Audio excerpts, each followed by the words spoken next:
आमवा के पेड़वा पे बोलली कोयलिया यरे बोलली कोयलिया यरे सुगना बोलही सीताराम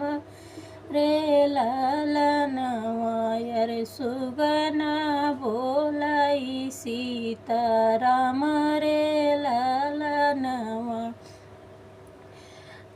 होतई भीनु सरवा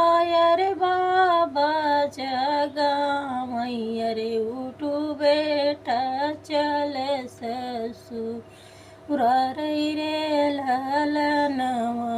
रे उठू बेटा चल ससुर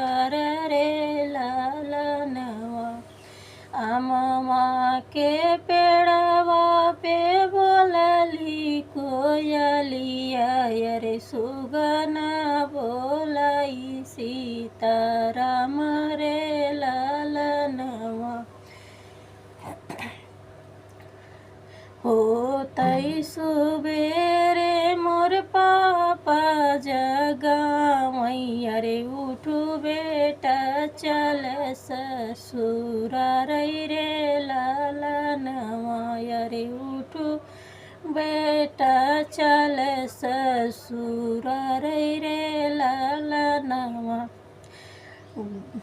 लाल घोड़वा बान्हा पापा बाबा के दुआरवा रे पीठी बैठी भैले सवार रे लालनवा रे पीठी बैठे भैले सवार रे लालनवा आमवा के पेड़वा पे बोलली कोयलिया रे सुगना बोलई सीताराम रे लालनवा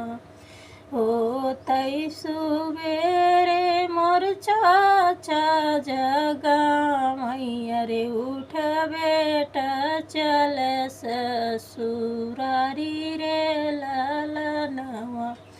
घोड़वा जे बान्हे चाचा घोड़ ही सरिया रे पीठी बैठे भैया सवारी रे लालनवा आमवा के पेड़वा पे बोलली कोयलिया रे सुगना बोलई सुगना बजई सीताराम रे लालनवा होतई सबेरे मोर भाइया जगावई रे उठ भाई चल ससुरारी